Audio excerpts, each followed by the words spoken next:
Assalamualaikum warahmatullahi wabarakatuh. Hari ini kita akan membicarakan tentang migrasi Hadromi yang diselenggarakan oleh Robitoh Alawiyah. Sebetulnya tema ini kalau tidak salah ya, saya lihat di video-video akan diusung oleh salah satu perguruan tinggi, yaitu kalau UIN Wali Songo ya. Tapi sayang di UIN Wali Songo gagal. Nah sekarang Robitoh Alawiyah mengangkat tema yang sama. Ya, ini adalah cara yang bagus menambah wawasan kepada kita, tetapi alangkah lebih baik seandainya Robitoh Alawiyah ini mengundang dua narasumber yang saling bisa mengkonfrontasi data, sehingga akan menghasilkan suatu diskusi, ruang diskusi yang sangat baik. Di Robitoh Alawiyah kita lihat narasumbernya adalah narasumber sepihak. Artinya tidak ada narasumber di pihak lain yang bisa mengkonfrontir berbagai data-data.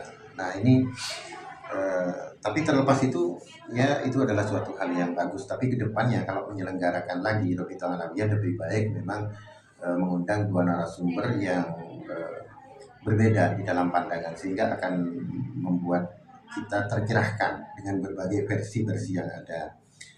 Dan kita juga sayang sih di UIN itu bisa gagal. Ya, ini menunjukkan bahwa kita ini ternyata harus introspeksi. Ternyata kita ini belum siap untuk menerima perbedaan. Seandainya kita lebih dewasa lagi untuk siap menerima perbedaan, saya kira diskusi itu justru akan menjadi suatu ajang keilmuan yang luar biasa. Apalagi ini kampus ini adalah tempat pemikiran, bahkan seliar-liarnya pemikiran adalah suatu hal wajar di kampus yang untuk didiskusikan. Berkait dengan migrasi gitu ya, Hadromi gitu ya. Kemarin kita lihat Kiai Ahmad Basu maupun Adi Elang Palihin membahas bahwa di Songo ada madhab. Terlepas dari itu, kita semuanya sepakat bahwa Wali Songo ini adalah lebih awal datangnya daripada generasi Habib-Habib yang ada hari ini. Oleh sebab itu, maka kemudian kita harus melihat fakta, bahwa fakta yang terjadi di lapangan, Islam menyebar begitu luas di Nusantara ini, 90% lebih. Ini adalah perjuangan daripada generasi-generasi jauh sebelum adanya Habib-Habib ini. Dan kenapa ini bisa sampai sukses begitu? Sampai sekarang kita saksikan umat Islam mayoritas di negara kita adalah ini berkait dengan metode yang tepat. Artinya kita telah mempunyai ramuan metode yang tepat, sehingga Islam bisa menyebar di Indonesia dengan begitu damai, dengan diterima oleh semua kalangan, mulai dari rakyat sampai ke bangsawannya ketika itu. Bahkan kita melihat anak-anak dari Pravda, Raja-Raja Majapahit, misalkan Raden Patah, Arya Dama, kemudian Pangeran Lembu Petang, semuanya masuk kepada Islam. Artinya ini adalah suatu metode yang sudah pas gitu ya. Bagaimana kemudian Islam berakulturasi dengan budaya, bagaimana Islam itu bisa beradaptasi, bagaimana kemudian Islam ini bisa bersosialisasi, berinteraksi dengan berbagai budaya yang ada di Nusantara ini dengan begitu indah gitu ya. Oleh sebab itu bagi saya, ya jangan coba-coba kemudian kita menggunakan metode baru yang belum teruji apakah itu sukses atau tidak. Kepada anak saja kita kalau memberikan obat kepada anak, di sponsor itu ada kata-kata ke anak jangan coba-coba, apalagi ini juga kepada tentang perjuangan Islam gitu ya. Itu yang pertama ya. Jadi kita melihat fakta bahwa yang pertama menyebarkan Islam ini ya tentu Wali Songo. Maka kalau kita melihat fakta bahwa hari ini Islam menyebar begitu luas dengan mayoritas ini, berarti di situ kita melihat metode yang telah benar. Oleh sebab itu tidak usah kemudian kita berinovasi dengan metode-metode baru yang belum tentu sesuai di Nusantara ini. Oke. Yang kedua adalah sebagai Duriya Wali Songo, sebagai anak-anak pejuang penyebar Islam awal-awal, maka harus memposisikan sebagai kakak bagi semua penyebar Islam yang ada hari ini, apakah itu dari kalangan habaib atau dari kalangan masyarakat di luar Wali Songo yang ikut memperjuangkan Islam. Maka Durya Wali Songo harus memposisikan kakak. Bagaimana memposisikan kakak sebagai kakak? Sebagai kakak tentu harus mengayomi.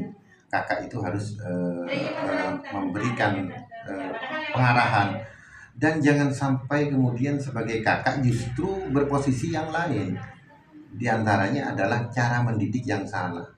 Seorang kakak tidak boleh memanjakan adiknya, menina-bobokkan adiknya, menyanjung adik-adiknya, bertakdim bahkan kepada adik-adiknya. Ini akan bisa justru akan merugikan kepada para habaib, kepada pejuang-pejuang di luar Durya Wali Songo.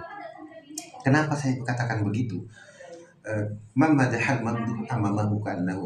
Ketika kita memuji seseorang, menyanjung seseorang, menakdimi seseorang, kadang orang itu akan lupa daratan, dan ini sangat berbahaya. Dan buktinya hari ini kita melihat bagaimana generasi-generasi para habaib di hari ini banyak mencoba dengan metode-metode baru, dengan gaya-gaya baru yang yang kadang justru menimbulkan permasalahan-permasalahan.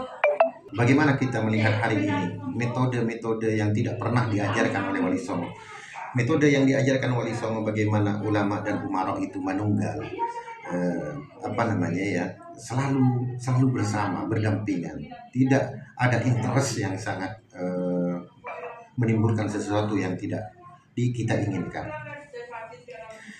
Itu adalah cara-cara Durya Wali Songo. Nah, kemudian hari ini kita saksikan metode yang telah diterapkan sekian lama, bagaimana ulama dengan pemerintah itu bersama, kemudian diprotes.